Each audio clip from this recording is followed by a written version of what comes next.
look, the basketball market is tremendous, right? There's 30 million-ish basketball players that play recreational basketball, pickup games, league play, everything.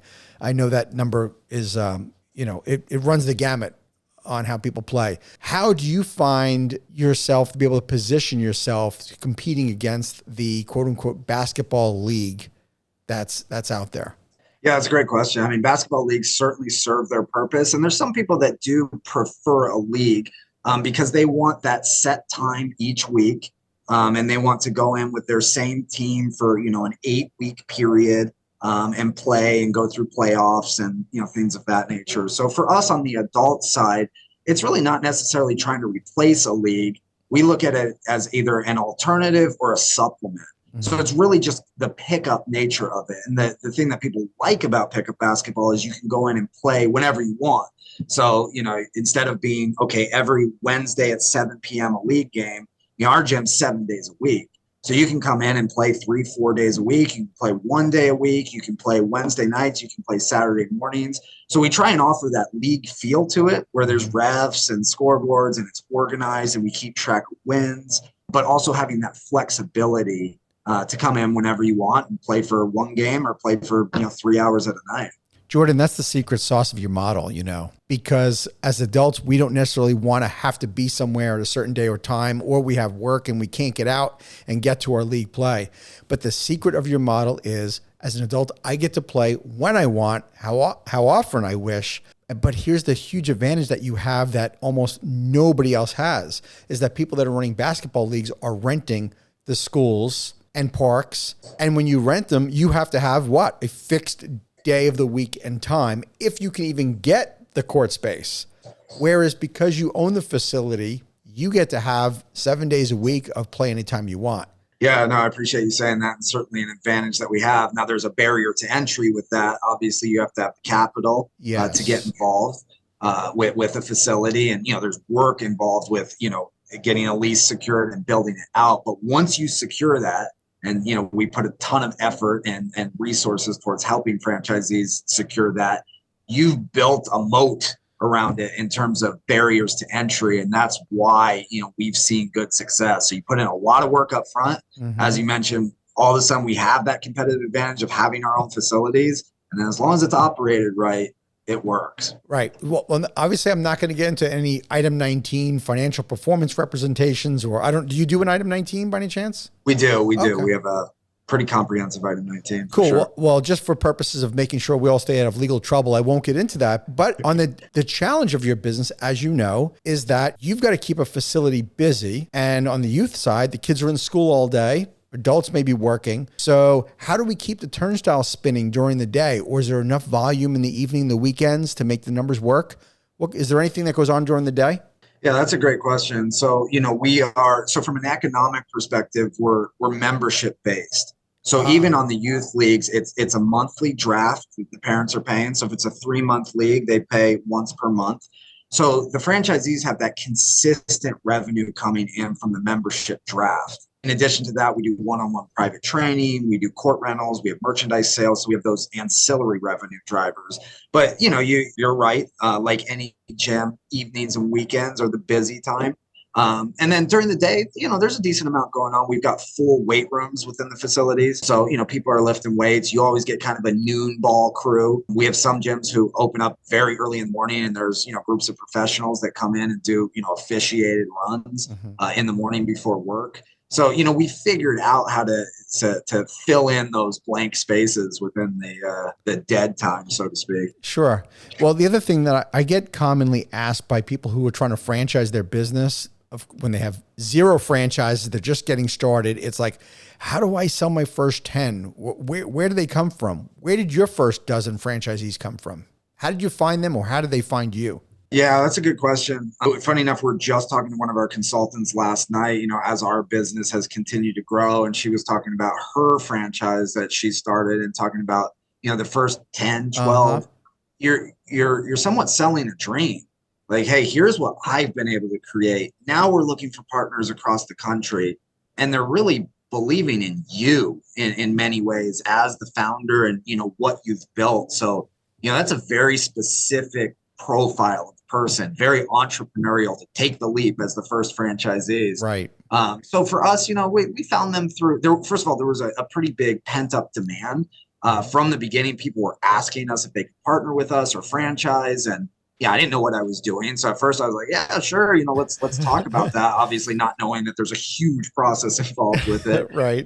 So we took our time to build out the infrastructure. So we had a pretty good size prospect list by the time we launched the franchise program. And several of our first franchise owners came from that who were familiar with our concept. And then, obviously doing traditional marketing, getting the brand out there, because prior to that, we were only marketing to, a 15-mile radius around Irwindale, California. Sure. So, people in Atlanta and Dallas and, across the country didn't necessarily know about us. So once we started to throw it out there and change our ads to being, hey, here's a concept, now it was fresh to people. Right. So, lead flow, so to speak, in terms of prospective franchise owners has always been pretty strong for us. Yeah. Well, that is obviously a tribute to what you've done, that you've attracted people from the very beginning that had an experience with Pickup USA Fitness. They're saying, I want to be part of this. How do I open one of these?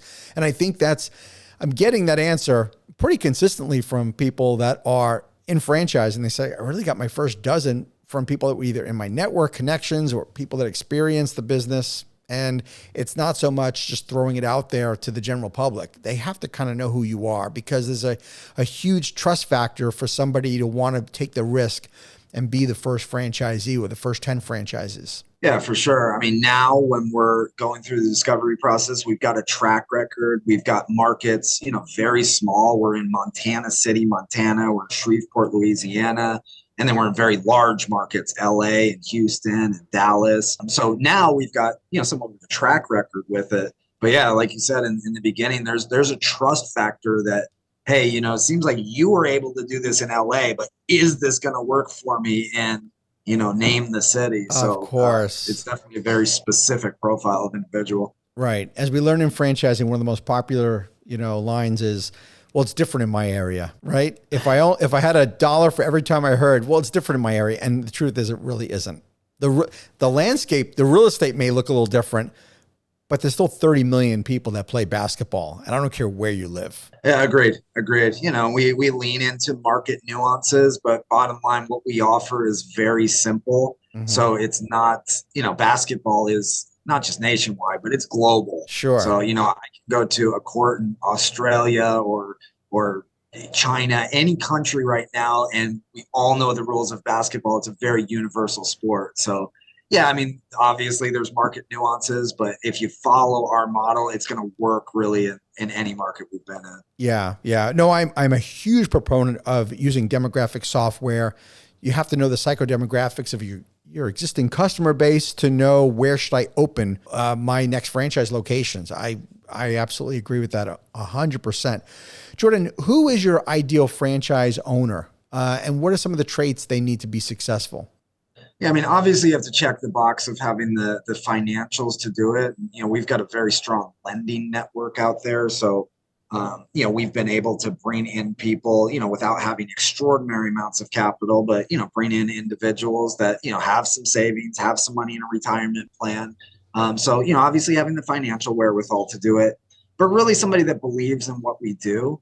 Not just likes basketball, but likes how we're doing it. So obviously there's dozens of different things you can do in the basketball arena, but the Pickup USA model for adults, pickup basketball with refs, for youth development leagues and private training, like, is that what you're into? And most of the time we find people are saying, wow, that I was looking at doing something on my own. Through my research, I came across Pickup USA, and this is exactly what I want to do. Yes. You have other people who, they've got a different vision of it. They want to open a, 6-8 court facility that they rent out and do tournaments and stuff like that. And there's certainly merit to that. But we find that the individuals that immediately fall in love with our concept are really good operators, because, it's almost if they created it. They had the idea for it. We're just 11 years ahead. We just went through the painful learning curve. They don't have to go through that, and they can just come in and execute. So we find those to be, top-notch operators. Are most of your franchisees, is it owner operated or manager operated? So by and large, owner operated. The work is front loaded with our franchise concept. So you get out there and you secure a facility, and then there's a good 3 or 4 month period as after you sign that lease, but before you open, where you're working with our vendors to outfit the facility. You're working with our team to help hire your team. You're going through all the training and the pre-sales campaign. So there's a lot of work in that intensive, 3, 4, 5 month period. Then thereafter, the way the model is set up is the franchisees just overseeing the different elements of the business. And the business is pretty simple. You oversee referees, you oversee trainers, you oversee some sales reps, and then some facility maintenance, janitor type individuals. So once it's up and running, it's really just kind of a maintenance model. So by and large, our franchisees have quote unquote day jobs. So they keep their day jobs, and then Pickup USA is their business that they own and operate. Some of them, completely delegate it to, somebody who comes in and acts as their operator, but by and large, it's owner operated. How big are the facilities, generally speaking? That's a good question. So on the very small end, 10,000 square feet. On the largest end, over 30,000 square feet. Wow. What's the investment range? About $500,000 to $1 million all in, including the franchise fee, including all build out costs, and then also including a working capital cushion as you ramp up your business those first few months. Thank you for tuning into the Emerging Franchise Brands podcast. For additional insights, guest applications, and to stay connected, visit us at efbpodcast.com. The Emerging Franchise Brands podcast is for entertainment purposes only, and the views expressed do not necessarily represent those of Emerging Franchise Brands, its host Frank Fumey, or Emerging Franchise Group, LLC. Any discussed franchise or investment opportunity requires thorough investigation, obtaining proper disclosure documents, and expert consultation before making any investment decisions.